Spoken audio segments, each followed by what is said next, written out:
No social network in recent years has caused as much global commotion, rattling not only WhatsApp and Twitter, but also the intelligence agencies of major nations. Telegram, one of the most downloaded apps worldwide, emerged amidst political scandals, accusations of aiding terrorists, and multi-billion-dollar investments that seemed to vanish. Why did the Russian Zuckerberg grant people the right to privacy only to face consequences while defending the reputation of his mysterious messenger app, striving to resist governmental pressures and balance on a precarious tightrope?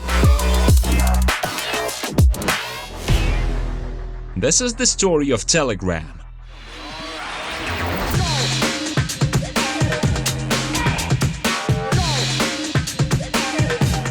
In 2011, Pavel Durov, a programming genius, stood at the 350th place on the local rich list with $272 million thanks to founding the popular Russian social network VKontakte, aka the second Facebook. Everything was fine until special forces knocked on his door with a polite request to delete the Navalny anti-corruption group from his social network. Navalny was the main opposition figure to the current government at that time. Durov politely sent them away and eagerly shared the encounter with his brother, wondering how to communicate without any prying services intercepting the message. But for now, it was just an idea. For several years, Pavel nearly single-handedly defended VK's users' right to privacy, frustrating those who shall not be named. Loyal shareholders sold 48% of VK shares to influential Kremlin allies behind Durov's back. Refusing to surrender his 12%, Durov quickly became a target of government harassment, with compromising materials emerging online.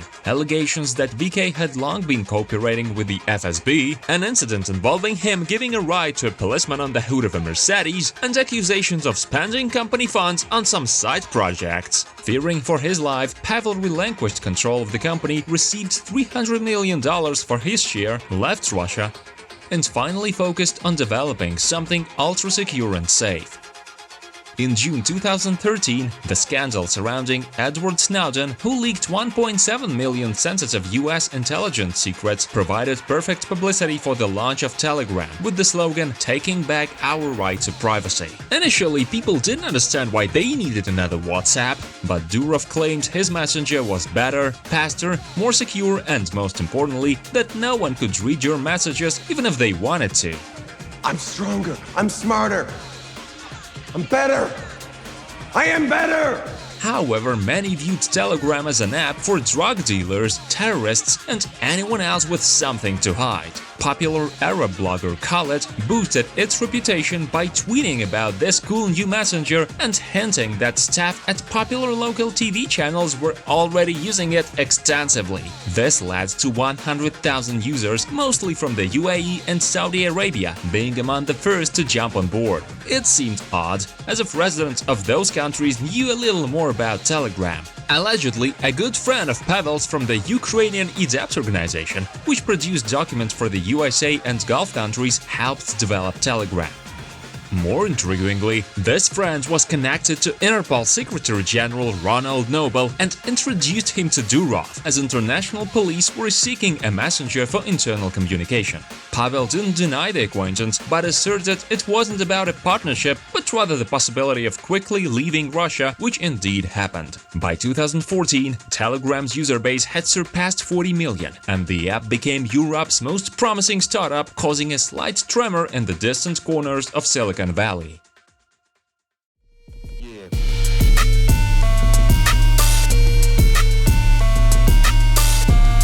The focus on security was paramount. Durov even offered $200,000 to anyone who could hack his correspondence with his brother, and no one succeeded. Every month, Durov spent over $1 million on maintaining and promoting Telegram, yet the messenger hardly needed advertising. Millions of users flocked to it on their own. In Korea alone, the popular messaging service KakaoTalk lost 1 million users in just a few days in 2014 after being suspected of surveillance. Telegram also saw phenomenal growth amid the mass migration of Iranian users from Viber, which was blocked due to its Israeli roots, causing over 20 million users to switch to Durov's messenger. When Facebook announced its acquisition of WhatsApp in 2014, millions of people flooded to the app, causing it to crash for an hour and a half. During this downtime, 5 million frustrated users joined Telegram.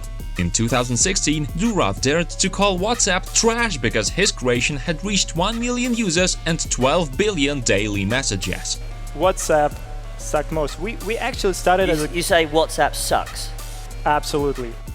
Telegram allowed users to find others via hashtag username without a phone number, creating custom sticker packs, and introduced bots long before its competitors even considered them. The imaginary Event of the Year trophy undeniably went to Telegram channels for mass broadcasting, with attractive nicknames like hashtag news and hashtag auto fetching $1.7 and $1.6 million respectively. However, despite Telegram's brilliance, it had a controversial feature – secret chats with self-destructing photos and videos. This alarmed governments worldwide, fearing it would become a haven for terrorist organizations, especially ISIS, which indeed happened. In 2015, after France's worst massacre in decades, Durov had to urgently identify and remove 78 ISIS channels, one of which had 9,000 subscribers. But as it turned out, terrorists would find new ways to return to Telegram. Durov declared, "Our right to private messaging is more important than the fear of terrorism."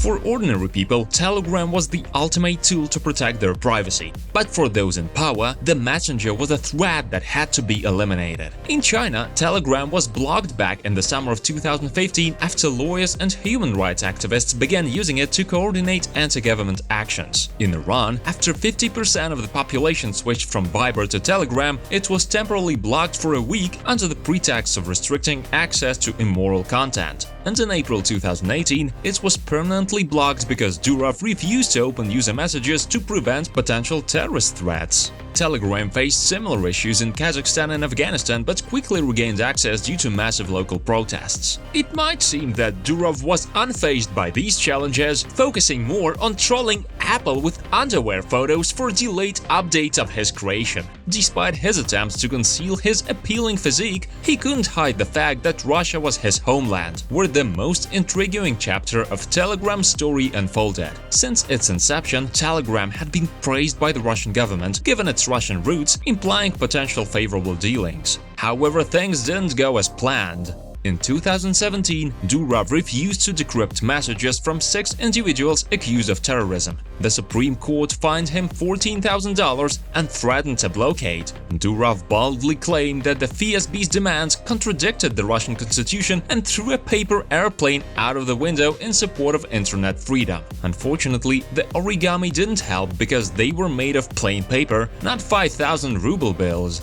In 2018, Telegram was blocked for alleged piracy. But Captain Jack Sparrow Durov wasn't disheartened. Instead, he celebrated as Telegram's Russian audience grew by 270,000, boasting 200 million users sending 70 billion messages daily. For 2 years, Russian users discussed the Telegram blockade on Telegram itself, to the absurd point that the government used the forbidden apps features extensively. In 2020, the worn-out authorities lifted the ban without explanation.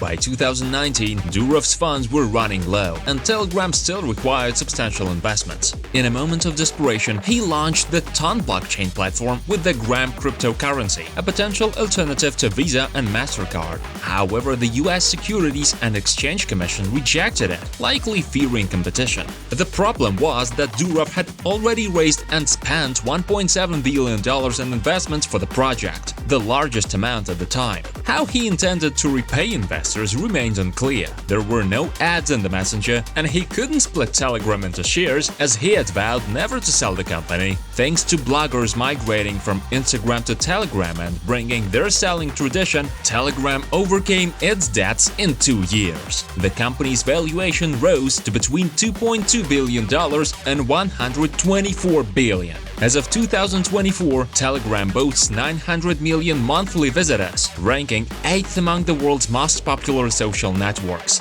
Nevertheless, its main competitor remains the despised WhatsApp, with 2 billion users under Facebook. Even Donald Trump, who brought 64 million followers after his Twitter ban, and the Indians who downloaded Telegram the most, couldn't surpass Zuckerberg. According to Durov, Facebook even created a department to study Telegram's popularity. Meanwhile, Pavel continues to delight fans with memes about the tech rival and strives to provide fast, secure, and anonymous communication, unafraid of anyone, and perhaps all this will echo into eternity.